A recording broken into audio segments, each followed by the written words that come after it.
Let's go ahead and take a look at the SOC operations portion of the reference architecture. Absolutely. So when we go into this, from a challenges perspective, what we really find we have is first and foremost analyst overload. Right, we in the security industry we're striving for so many years for visibility, and now we're drowning in that visibility. Be careful what you wish for. Exactly. Add on top of that, so we've got all these alerts coming in, but what we don't have is a well-defined, well-practiced investigative workflow. Right, so we don't really know what to do with those alerts once they come in, and how to disposition them throughout the SOC organization. Helped, but they also led to their own complexity problems of overload. Yeah. Absolutely. And then you add on top of that, we've got all these different tools at different stages of the investigation that are it's all manual integration, right? None of it. There's real no built-in workflow. Yeah, there. The swivel chair pivoting in analytics. Yeah. Yes. How many screens do I have to have to look at in this environment, right? Yep. So where we start at Microsoft, the first thing is with the intelligent security graph, right? The idea here is that we're taking all the signal and the telemetry that we have access to through the services that we operate, both on the commercial enterprise and the consumer side of the house. Mm-hmm. So we're able to do a lot of that correlating, a lot of that curating for the customer, and then push that information down through the various solution sets that we provide. The cloud-based detection tools. Yep. Exactly. And then the next ask that I would always get from customers is, oh, I want access to that, right? So though it shares a very similar name, the Graph Security API, what it is actually doing is providing customers with a bus by which they are able to gain access to the alerts and the rich context around those alerts for all the security solutions that they use from Microsoft.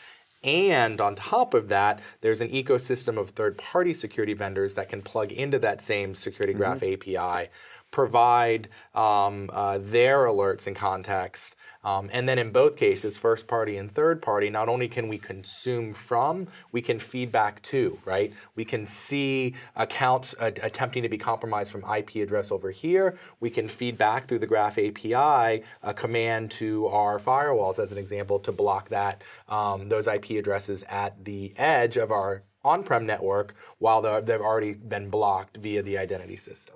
Yep, and another key thing is that we're always being asked, hey, I need to feed these cloud sources, Office 365, Azure, into my SIEM, and we have a number of different ways that they can do that. We're in the process of consolidating them. The alerts is consolidated in the Graph Security API, as you mentioned, but then each of the events to get that raw, deep, I need to correlate it, requires an analyst to get value out of it.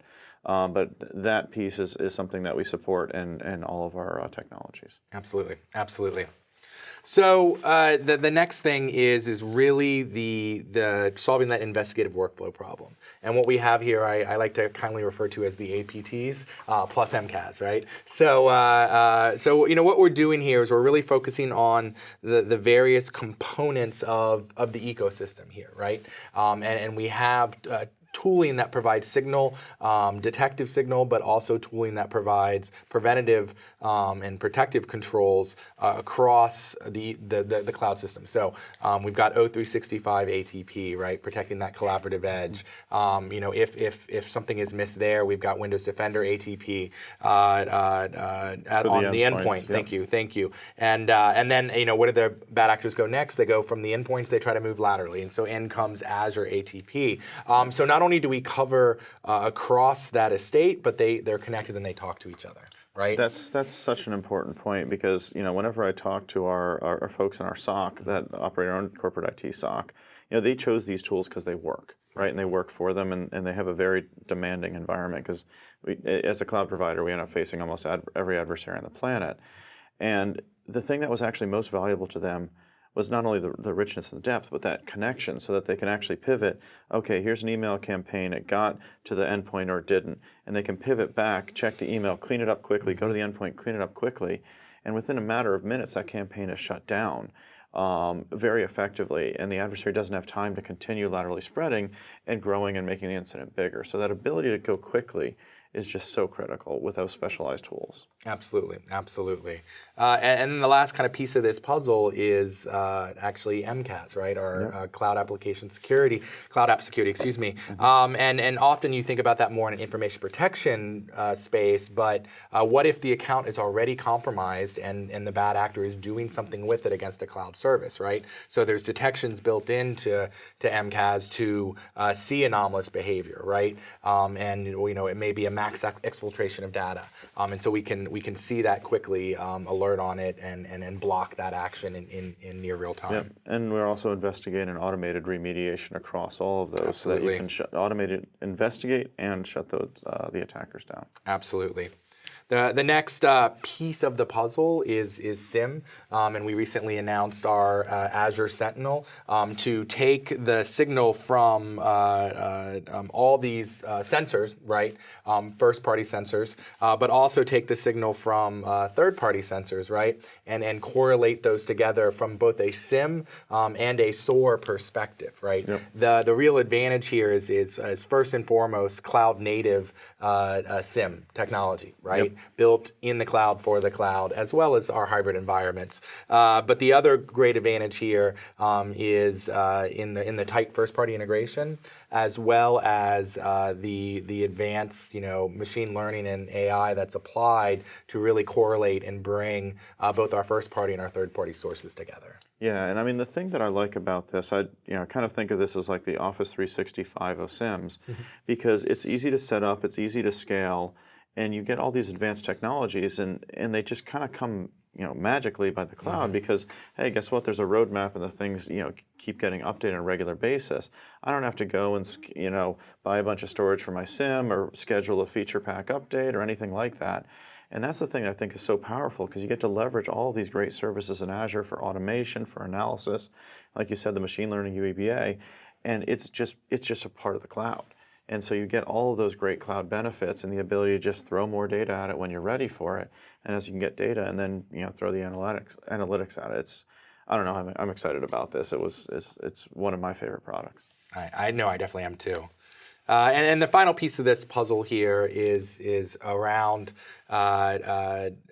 threat hunting, as well as incident responding, right? Yep. So also recently announced is our threat experts, which provide really a two layers approach to the problem of there's a lot of specialized threats that are being thrown against our environments. So when we see those, we will actively alert customers to these targeted campaigns against their environments. The other piece, though, is as a user is going through, as our customers are going through and hunting in their environment, and they see something that they may not know how to deal with, they can actually reach out directly, push a button to a threat expert, a threat analyst, and then have a conversation with them in terms of what they should be doing with that threat.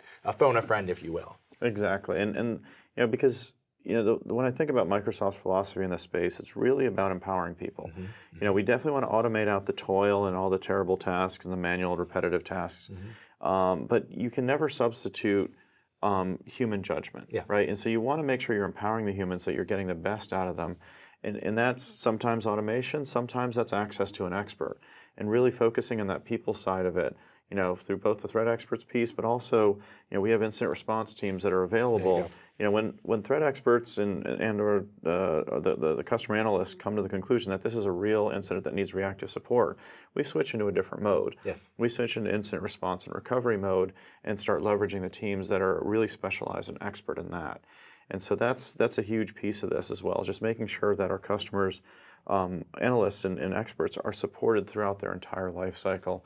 And if that means someone on the phone helping them guide through a cleanup, great. If that means getting a team on site, great. We can do all of those. And we want to make sure that we're helping our customers get the best that they can get out of the technology, and really kind of keep this risk under control. Well, it really rounds out kind of the people, process, and technology in the SOC, right? and actually, that's a great segue to the fact that this really rounds out the security operations portion of the reference architecture.